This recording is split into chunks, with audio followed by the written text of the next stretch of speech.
me a little bit about this next song we're about to hear, Eulogy for a Daydream. This song, everybody has, a pivotal point in some relationship in their life where the relationship not necessarily ends, but maybe just goes on indefinite hiatus.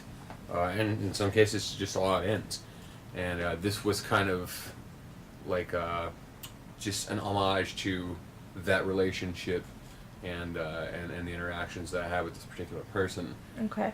And it was just something that again, one of those very late nights that you stay up and just kind of ponder life and whatnot. And Definitely. end up with a song out of it, so.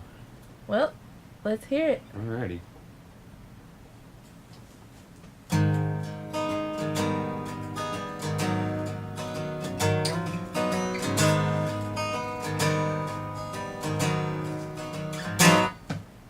How can I miss a figment of my imagination so bad?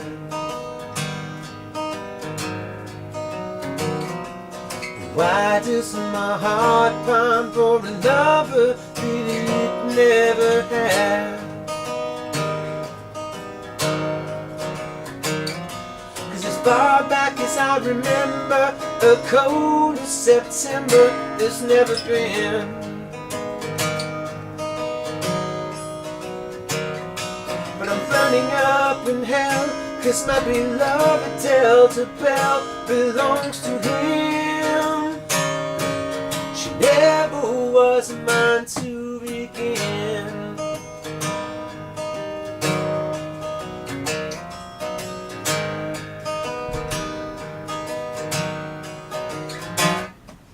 A daydream took human form and occupied every moment of my time. She made all my endeavors seem as pointless as a cursing, screaming mime. But a lover so sweet could never hope to defeat her evil twin.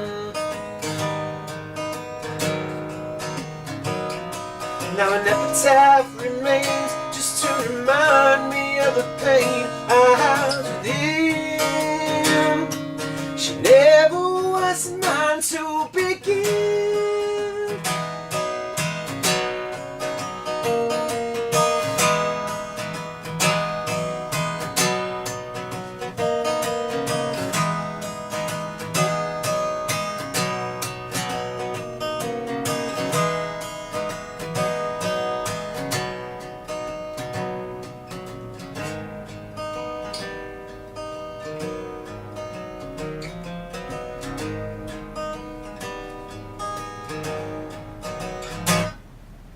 One nice solicitation from the wild imagination of his muse.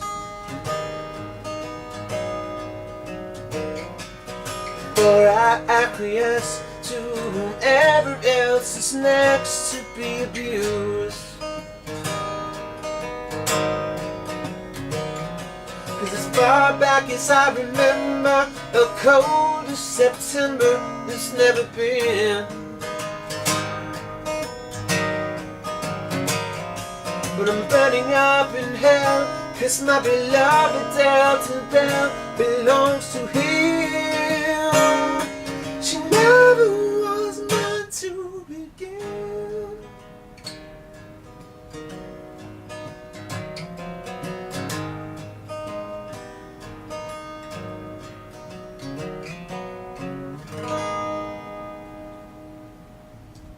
Right, that was Eulogy for a Daydream by Chris Hartfield.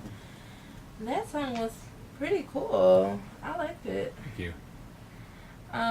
You already told us briefly about the song. So just, let's see. I mean, you could reiterate anything about that song. Well, it's, again, too, if you know the way that the song progresses, it peaks, and that peak is kind of the memory of that particular daydream or whatever. And I just remember, because when I originally wrote the song, it was just kind of all droning and everything, just like the verses would go.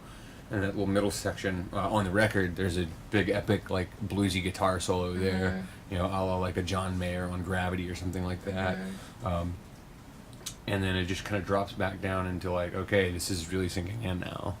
And again, it's definitely darker than the material from our previous album, and I think that it just kind of is a pretty good microcosm of how the entire LP, None the Wiser, is going to go. That's the title of the album that we're releasing on Saturday. Okay, cool.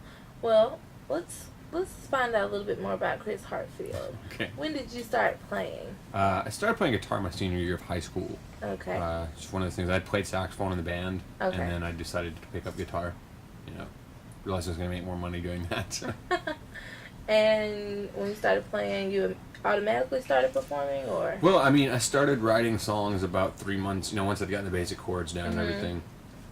And about 3 months in, I started writing songs, and like every 18-year-old guitarist who, thinks that they know what they're doing, you think those songs are great, and, you go back and listen to them years later, and you're like, what was I doing? But, yeah, I fell in love with it immediately. Yeah. And it was one of those things that I just didn't put it down. Very cool. Well, tell me more about the LP listening party at my favorite place, by the way. Oh, Thirsty absolutely. Hippo. No better place to do it than that.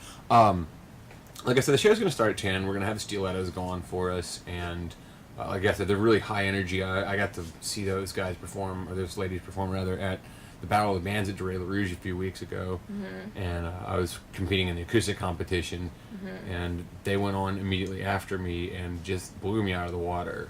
A lot of people do have, they hold kind of a weird standard of, like, you see a bunch of girls with instruments and they're just automatically assuming, okay, this might not be on a par with what I'm used to or whatever. And I was glad I gave it a fair shake because I was really blown away. So they'll go on, they'll play a short set, and then we'll take a brief break to switch out gear, and we'll come on, and we're going to play all the songs from the new EP and all the songs from the old EP, and then a couple of unrecorded tunes as well. Okay, and what's the time and date for that? Be September 20th, be at 10 p.m. is when the show starts. It's a $5 cover. It's at Thirsty Hippo, and there will be merchandise for sale. So Very cool. And after the release of the LP, where will it be available? Right now, we will be selling it at shows. We're going to look at getting it into some local businesses as well. I don't want to put anything out there just yet because we're not sure which all stores we want to do. And then in about a week or so after that, it will be available on iTunes, and we will put it up for sale on our Bandcamp site as well. So I'll provide everybody links to that if they want to go find that. Very cool. And if anyone needs to stay up to date with what you guys are doing or any upcoming performances or anything like that, how can they do that? All right, so the best way to do that is via our Facebook page, just www.facebook.com/the.be.music, the be music. Or you can go to our Bandcamp site, which is also where you can purchase both albums, None the Wiser, which is our most recent, and Play a Microphone, which is our debut, and that's www.thebe.bandcamp.com. The be, all one word in that.